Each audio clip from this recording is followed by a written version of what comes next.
Be prepared. This week is not what it seems. The energy between July 13th and 19th is like a soft leak in your spiritual oxygen tank. You won't hear it, you won't see it, but you will wake up one morning wondering why your soul feels quiet, like someone slowly dimmed the lights in your spirit while you were too distracted to notice. That's the kind of danger we're stepping into. This isn't just burnout, it's soul unthreading. You're not lazy, you're not lost. You're being spiritually unplugged while the world keeps applauding your productivity. And if you don't catch it now, you'll keep showing up with a smile while something sacred inside you begins to rot. This week feels normal on the outside, but beneath the silence, people are quietly stepping away from their calling. Not because they want to, but because their why feels like it disappeared. Dreams are being buried this week, not with screaming, but with sighs. That's how the universe steals purpose, softly. It's like a sailor drifting off course by just 1 degree. At first it's nothing, but stay that way for a week, and you're miles away from where your soul was meant to land. Disconnection never knocks, it slips in through routine. You've got one job right now: stay spiritually awake. Guard your focus like it's oxygen. If something feels off, don't ignore it. That discomfort is your compass trying to realign your path. Like, subscribe. Drop 77 in the comments if this message found you right on time. And share this video if you know someone who's been looking strong on the outside, but silent on the inside. Because now we begin. You're not weak, you're not behind, but you are being tested. And if you've been feeling confused, unmotivated, or ready to quit, there's a reason, and it's time to talk about it. Chapter 1, The Whisper of Disconnection. The shift begins in silence. After all the urgency, after all the signs, comes the stillness. That's where it gets dangerous, because this week doesn't attack you loud. It lulls you, it doesn't scream at your soul, it soothes it into sleep. The disconnection doesn't break through your front door, it seeps in through the cracks. One, I'll meditate tomorrow. One, I just need a little scroll break. One, it's not that deep. That's how it starts. Small, soft betrayals to your spiritual habits, but it's never just one. They stack quietly. You won't feel it at first, that's the trick. Like a dripping faucet in a room you're not in, it feels harmless. But let it run long enough and something floods. This week your energy is being rewired, subtly. Not to destroy you, but to make you forget why you even cared. It's the whisper of disconnection, and it's smart. It'll make you think it was your idea to stop showing up for yourself, that you just need space, that you don't feel called, or that nothing's really wrong. But something is wrong, because your soul feels distant. Stillness is not your enemy, but it can become your trap if you enter it ungrounded. Imagine sailing at night with no stars, no lighthouse, and your compass missing. That's what this energy does. It doesn't sink the ship, it makes you forget where you were sailing to. You might ask, but what if I really do need rest? The answer is, rest doesn't disconnect you, avoidance does. Rest heals, avoidance rots. And this week, the universe is watching which one you choose. So pay attention to what you're calling a break, because sometimes the mind calls it peace, but the soul calls it drifting. Chapter 2, Spiritual Fatigue is Real. That tired feeling that's been dragging behind you like a shadow, it's not about sleep, it's not about food, it's not even about stress in the way you think. What you're feeling is spiritual fatigue, and it's real. You could sleep 12 hours, wake up with no alarms, eat clean, and still feel like your bones are made of smoke. Why? Because your energy isn't just yours right now. When your connection to the universe, the source, weakens, your aura becomes like an open window in a storm. Everything gets in. Thoughts that aren't yours, emotions that come out of nowhere, the sadness of someone you just passed, the pressure of someone else's expectations. It's like psychic smog building in your lungs. This week, there's a lot of empty space in the air, but don't let that fool you. That space is absorbent. Like a sponge in a room full of noise, it'll soak up your calm if you're not grounded. And if you're energetically sensitive, you'll start picking up interference like a broken radio stuck between channels. Buzzing, humming, catching glimpses of voices that don't belong to you. You're not broken, you're just running on the wrong frequency. And no, you're not lazy, you're overloaded. Your system is processing more than it was meant to, because the spiritual Wi-Fi is glitching. So if breathing feels heavy and joy feels far away, it's not depression, it's distortion. What you need isn't escape, it's realignment. This isn't about pushing through, it's about tuning back in. Chapter 3, Discernment over Productivity. This week, the real danger isn't in what you can't do, it's in what you agree to do without thinking. With Saturn in retrograde and the moon shrinking in power, the sky isn't pushing you to act, it's asking you to pause. But here's the trick, your mind hates silence, so it starts filling the stillness with noise. Suddenly everything feels urgent, a message to reply to, a favor to say yes to, a plan to squeeze in, all small things, but each one chips away at your energy like tiny cracks in a dam. You'll convince yourself it's just a little task, but those little tasks add up, not in your schedule, in your spirit. It's like stepping on the gas in heavy fog. You're accelerating, but you can't see where you're going. Momentum feels good, but movement without meaning is a trap. And by the time the fog clears, you've said yes to everything and lost yourself in the process. Your calendar may be full, but your soul feels empty. This week, you're not being tested on how much you can produce. The universe already knows what you're capable of. You're being tested on whether you can tell the difference between alignment and urgency, between what looks important and what feels right. So before you say yes, pause. Ask yourself, is this mine to carry, or is this just noise dressed up like purpose? Because sometimes strength isn't about showing up everywhere. It's about knowing when not to. Chapter 4, Secondhand Spiritual Smoke. You're not being too sensitive. You're breathing in secondhand spiritual smoke. This week, your spirit might feel heavy for no obvious reason. You're walking into rooms and feeling drained without a word being spoken. Your chest gets tight, your mood shifts, and you catch yourself thinking thoughts that don't even sound like you. That's not overthinking, that's over-absorbing. When you're not spiritually grounded, your aura becomes like an open window in wildfire season. Everything in the air, stress, sadness, tension, confusion, floats in. And the third week of July is thick with emotional residue, not just from individuals, but from the collective. The moon's quiet pull and Saturn's backward motion create pressure that whispers instead of roars. It's like spiritual carbon monoxide, silent, invisible, but deeply suffocating if you don't protect your field.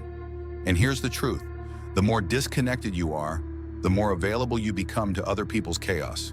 You think you're helping by holding space, but if your own space isn't protected, you're not holding it, you're drowning in it. This week is especially dangerous for empaths. You'll feel like the weight in your spirit is personal, but much of it isn't. You're carrying echoes of everyone else's anxiety, unspoken grief, and unresolved conflict, and it sticks to you like smoke on skin. So what do? You guard your energy the way lungs guard breath, not out of selfishness, but out of sacred respect. Because your peace isn't just yours, it's part of your purpose. This week, don't just set emotional boundaries, set energetic ones. Because staying connected to yourself is how you stay free from everything else. Chapter 5, When Intuition Gets Cloudy. Your intuition isn't broken, it's just buried beneath too much noise. This week, you might catch yourself second-guessing everything. You'll reread messages 5 times. You'll sit with one decision for hours, maybe days, and still feel unsure. You'll bounce between, what if I say too much? And what if I say nothing at all? But this isn't about overthinking. This is about over-disconnecting. When your spiritual line gets fuzzy, your inner voice doesn't vanish. It just gets drowned out.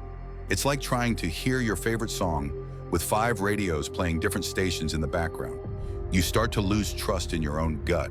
You ask everyone else what they think. You search for signs, symbols, confirmation, but the one thing you avoid is the silence. Because in that silence, your true answer lives. And when you're grounded, that answer doesn't shout, it resonates. Clarity isn't a thought, it's a feeling. It lands softly like a bell ringing inside your chest. But this week, with the moon waning and Saturn leaning on your mental space, the signal gets foggy. You'll be tempted to solve everything with logic, but intuition doesn't live in the head. It lives in the alignment. So if you're asking, why can't I just feel what's right anymore? Pause. Don't chase the answer. Sit still and let it find you. This week isn't about signs, tarot cards, or external guidance. It's about tuning your inner frequency back to truth. Because when your soul is loud enough, you never need to ask twice. Chapter 6. The universe is sending codes. This week, from July 13th to 19th, the universe is speaking, but not in flashing lights or angel numbers, not in the ways you're trained to look for. It's quieter, trickier, almost camouflaged. This is a week of coded messages, and most people will miss them. The signs aren't showing up in glowing 1111 or vivid dreams. They're showing up in the awkward silence during a conversation that suddenly shifts your mood. In the strange delay that makes you late, only to avoid something you couldn't see. In the sudden no that feels disappointing now, but saves you from collapse later. That thing you thought went wrong, it didn't. That was a correction, not a curse. But here's the catch. If you're spiritually disconnected, you won't recognize any of it. You'll call it coincidence. You'll scroll past it. You'll shake off that weird gut feeling as just stress.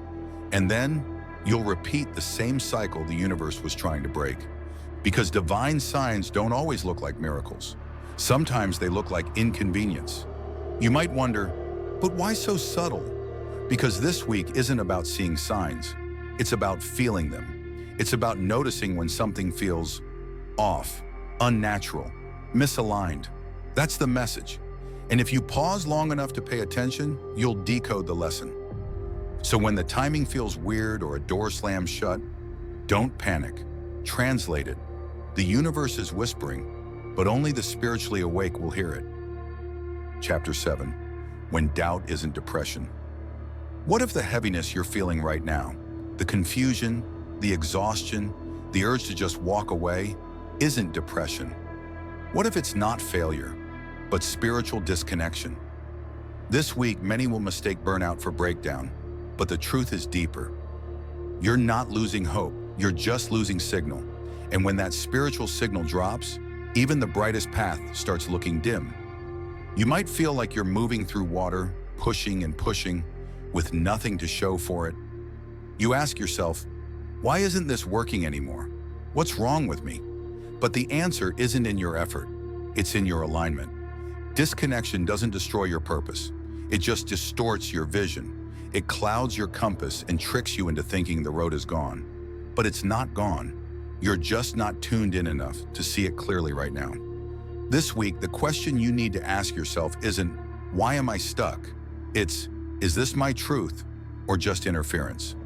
Because when you're spiritually connected, you can tell the difference between fear and intuition, between a gut warning and an emotional fog, between a divine pause and a self-sabotaging loop.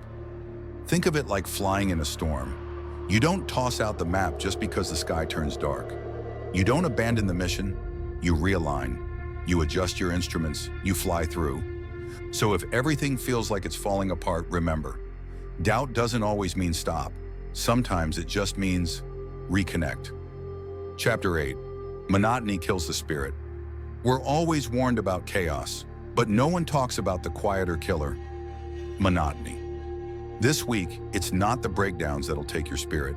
It's the repetition, the same thoughts, the same habits, the same drained conversations that circle the same dry well. It all becomes a loop, a slow, subtle lullaby that rocks your soul into a coma. And that's the danger. Because predictability doesn't equal peace. It creates spiritual autopilot. You're not living, you're repeating. You might say, but I like my routine. It keeps me grounded. That's fine until it starts numbing you. Comfort isn't always alignment. Sometimes it's just fear dressed as discipline. When every day starts blending into the next, you're not just bored, you're disconnected. This week, your spirit needs a jolt. Not a wild, reckless shift, but a conscious interruption.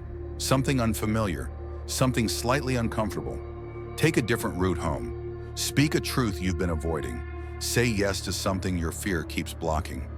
Because spiritual fire doesn't live in the known. It lives in the spark of the unknown. Think of your soul like a fire that's gone too long without oxygen. It doesn't explode, it just fades. This week, you've got to breathe life back into it. Wake it up, stir it, shock it if you must. Monotony is slow poison, and your soul was never meant to be asleep in a cycle. It was born for aliveness, for meaning, for motion.